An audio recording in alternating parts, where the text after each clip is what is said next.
आज कुमुद के दोनों बेटों की शादी थी। उसने अपने दोनों बेटों की शादी अपनी सहेलियों की लड़कियों से की थी। कुमुद की एक बहू काली थी तो दूसरी दूध की तरह सफेद। शादी की रस्म पूरी करके दोनों दुल्हन अपने ससुराल के दरवाजे पर गृह प्रवेश की रस्म के लिए रुकी हुई थी। अरे अभी और कितनी रस्म करनी बाकी है। कुमुद बहुत ही सुंदर गृह प्रवेश की थाली लेकर आई और अपनी बहुओं का गृह प्रवेश कराया। हाँ तो मेरी प्यारी बहू, तुम्हारा तुम्हारी ससुराल में स्वागत है और अब तुम यहाँ आ गई हो तो अब मैं अपनी जिम्मेदारियों से मुक्त होना चाहती हूँ। मतलब ये कि इस घर में जब मैंने पहली बार अपने कदम रखे थे तब मेरी सास ने इन ससुराल की चाबियों को मुझे सौंप दिया था। मतलब कि ससुराल की सभी जिम्मेदारियां भी मेरे ऊपर आ गई थी और तब से ही मैं इन जिम्मेदारियों को बखूबी निभा रही हूँ। लेकिन अब जब मेरी बहुएं आ गई हैं तो अब मैं इस सबसे मुक्त होना चाहती हूँ। तो जो भी बहू अपनी जिम्मेदारियों को एक हफ्ते तक अच्छे से निभाएगी और मुझे खुश करेगी, मैं उसे ये चाबी का और जिम्मेदारियों का गुच्छा सौंप दूंगी। कुमुद की बात सुनकर उसकी बड़ी बहू तनुजा के मन में लालच आ गया। वो मन ही मन चाबियों के सपने देखने लगी। अगली सुबह कहानी चाबियों वाली बात बिल्कुल भूल चुकी थी, लेकिन तनुजा के लिए अभी सब कुछ ताजा था। मुझे कैसे भी करके अपनी सासू माँ को खुश करना ही होगा, नहीं तो वो चाबियां मुझे नहीं मिल सकेंगी। लेकिन कैसे? शायद इस बारे में माँ से पूछना सही रहेगा। तनुजा ने अपनी माँ को फोन लगाया। हेलो माँ। हेलो तनुजा बेटा, कैसा है सब कुछ ससुराल में? सब कुछ ठीक ठाक ही है, पर मम्मी मेरे सामने अभी एक बड़ी चुनौती खड़ी हुई है और आपको मेरी मदद करनी है। कैसी चुनौती? बोल। तनुजा ने अपनी माँ को सारी बात बता दी। ओह तो ये बात है। बेटा कोशिश करना कि वो चाबी तेरे ही पास आए। हाय मेरी बच्ची कितनी सुंदर लगेगी जब वो चाबी तेरी कमर में लटकेगी।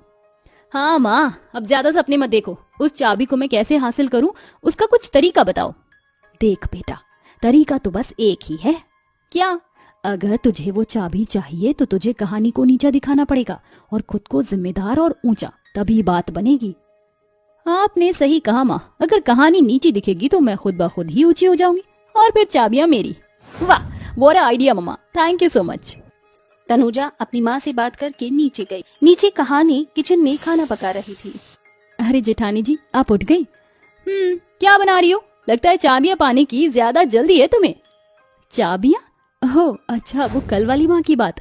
नहीं, मुझे चाबियों की कुछ खास इच्छा नहीं है, क्योंकि वो सिर्फ चाबियां नहीं बड़ी जिम्मेदारी है और माँ को जो भी बहू जिम्मेदार लगेगी वो उसे ही चाबियां देंगी।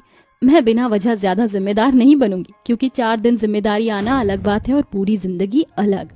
वाह, बातें तो तुम बहुत बड़ी बड़ी करनी जानती हो। तनुजा ऐसा बोलकर खुद भी खाना बनाने की तैयारी करने लगी। जेठानी जी, आप क्या कर रही हो? दिखता नहीं क्या मैं खाना बना रही हूँ? खाना तो मैं बना चुकी हूँ। तुम क्या चाहती हो कि माँ बस तुम्हारे हाथों का बना ही खाना खाए और वो चाबियों का गुच्छा तुम्हें दे दे? मगर मैं ऐसा नहीं होने दूंगी। जैसी आपकी मर्जी। कहानी खाना बनाकर किचन से चली गई। तभी तनुजा के मन में एक शैतानियत आई। चाबियों के लिए तो मैं कुछ भी कर सकती हूँ। सॉरी कहानी, मुझे ऐसा करना ही होगा। तनुजा ने कहानी के पकाए खाने में बहुत सारा नमक मिला दिया। कुछ देर बाद दोनों ही बहुएं खाना लेकर टेबल पर पहुंची। वाह, खुशबू तो बहुत ही अच्छी आ रही है।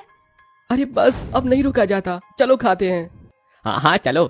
एक मिनट, आप लोग खाने से पहले ये नहीं पूछेंगे कि खाना किसने बनाया है? भाभी सभी जानते हैं खाना हम दोनों ने ही बनाया है, फिर इसमें पूछना कैसा? मैं तेरी बात समझ गई बहू, तू किस लिए चाहती है कि मैं पूछूं? तुझे चाबियां चाहिए ना? चलो तो बताओ कि मेरी किस बहू ने क्या बनाया है।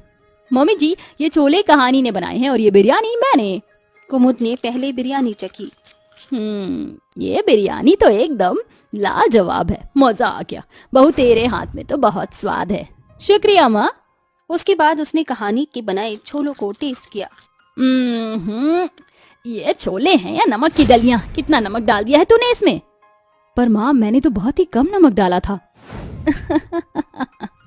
कहानी, तुम ना खाना बनाने का लेसन मुझसे लो, मैं तुम्हें बता दूंगी कि छोलों में कितना नमक डलता है। इस तरह 4 दिन बीत गए। तनुजा अपनी ससुराल की चाबियों को पाने के लिए बहुत बेताब थी। हाय, मेरी कमर तो अभी से लचके खा रही है। मेरी पतली कमरिया पर सोने की तरह चमक वाली चाबियां कितनी अच्छी लगेंगी। हाय, मैं तो सोच सोच कर ही पागल हुई जा रही हूँ। तनुजा खुद से ही बातें कर रही थी कि तभी वहाँ कहानी आई। क्या सोच रही हो जेठानी जी? मैं तुम्हें क्यों बताऊं? अपनी बहुओं की सभी हरकतों पर कुमुद की नजर थी, लेकिन वो कभी इस बात को जाहिर नहीं करती थी। इस तरह दिन बीत गए और आज छठा दिन था। चल तनुजा, आज तेरे आखिरी बार का दिन है। वो अपने घर के बाथरूम में गई, जहाँ कहानी ने कपड़ों को धोकर रखा हुआ था। अब आएगा मजा। सॉरी कहानी, लेकिन आज तुम्हारी चाबी मिलने की कहानी खत्म हो जाएगी।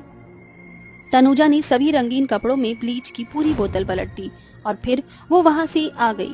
कुछ ही देर में कपड़ों का सारा रंग उड़ गया। हे भगवान, ये इन कपड़ों को क्या हो गया? ओ माय गॉड, ये तुमने क्या कर दिया?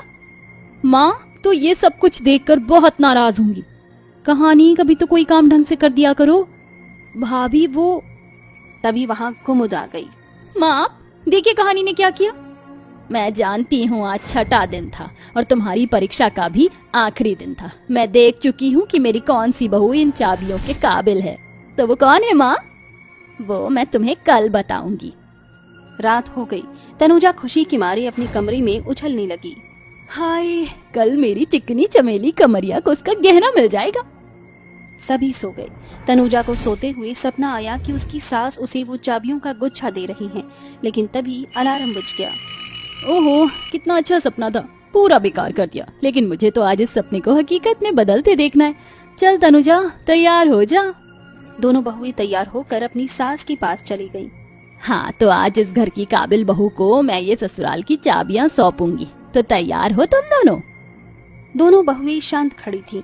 कुमुद ने अपनी कमर से चाबियां निकाली और वो तनुजा की तरफ बढ़ी, लेकिन अचानक ही उसने अपनी राह मोड़ी और उन चाबियों को कहानी की कमर में लटका दिया। इनकी हकदार तू है बहू। पर मैं जानती हूँ तू यही सोच रही है ना कि तू कैसे। दरअसल मैं तुम दोनों की सारी हरकतें देख रही थी। तेरे अंदर मैंने कभी इन चाबियों के पाने की लालसा नहीं देखी, लेकिन तनुजा को ये हर हाल में चाहिए थी। इस चक्कर में इसने बहुत गलत काम भी किए। लेकिन बेटा, मैं भी तुम्हारी सास हूँ, तुम मुझसे नहीं बच सकती हो। ससुराल की चाबियां पाकर कहानी को बहुत खुशी हुई। वो जिम्मेदारी से अपने कामों को संभालने लगी।